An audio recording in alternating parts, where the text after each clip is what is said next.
Good morning, traders. Welcome to today's market review. This is Fred Razak at CMTrading. Today is April 12th, 2017, and today is Wednesday morning. So looking at the economic calendar today, so we're starting off with 10 a.m. Okay, GBP Governor Carney will be speaking.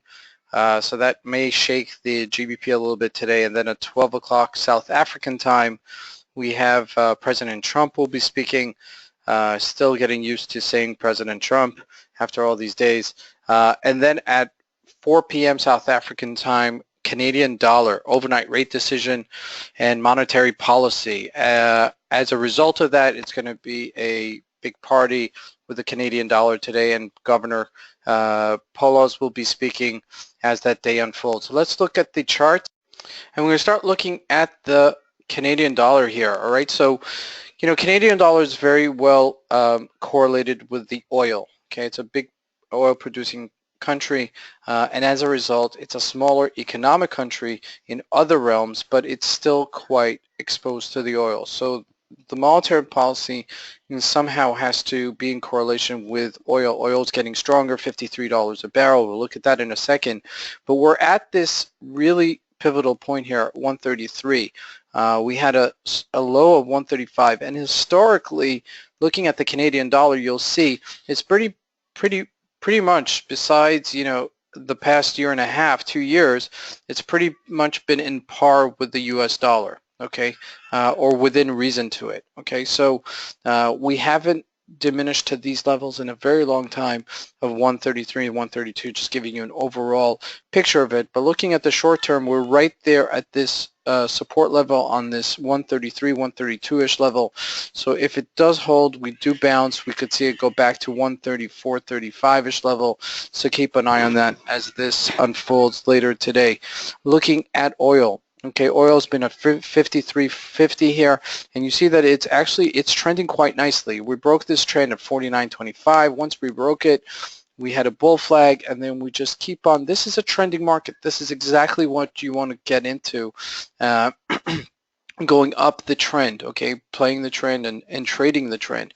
As you can see, it's been a major trend upwards, and we're at these resistance levels at 53.95-ish level, and if we can continue, we could see it go back into the $60 range, right? So that's a major pivotal point for the oil, okay, but if it doesn't keep up its momentum, we'll see it retrace, I think, between 55 and $50. Looking at gold in that sense, gold broke out from its 1255. Look at that major breakout last week. We had the fake out and then the fade, and then after on Friday, or rather yesterday, we had a big breakout at 1266 level, 1268, took it out, and then we're above this 1273 level. So, looking at a daily chart, you can see this is a major retracement on the upside for gold. So at this stage, we could even go up to 1300 again and close this gap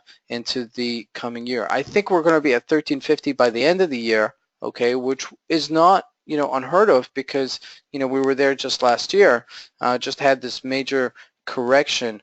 But overall, as you could see, that it's it's somewhat of a since it's 1133 low in December, we've really rallied very nicely in gold. So see how this unfolds. Looking at the USD ZAR, this is another major play. We saw this go above this 1389-ish level. We had this resistance up here, and now it's receding just below it. Let's see if it has some sort of a correction on the downside, as the political upheaval in South Africa calm down, okay, because much of what the rand is exposed to is unfortunately some of the political unrest in South Africa, obviously. So keep an eye on this, but this is a major opportunity to really short this on the downside, make some sort of a correction. Maybe we'll go down to 13 rand a dollar. So looking at the Euro USD, also at the bottom of our range here at 106,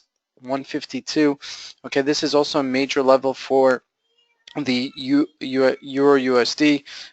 So and what I'd like to keep an eye on this to see if it does bounce above this 106-ish level and to see if it does go higher. Looking at the GBP USD, we're still trading in the range, okay, which is great, okay. If you're able to buy the bottom of these moves, okay, sell the top of these moves, take a little bit here, you would have had taken a little bit of pain to wait until it actually, forayed on the top side. But you see it's a choppy market, nothing really trending.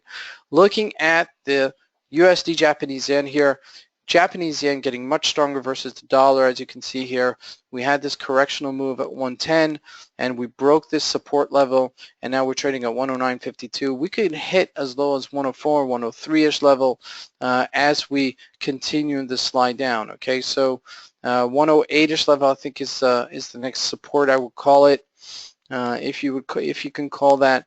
But altogether, it can really make a correction to this 104 level in the next month or so. So keep an eye on the USD Japanese yen as that unfolds as well. This is Fred Razak at CM Trading. I want to wish you guys a great trading day. Thank you.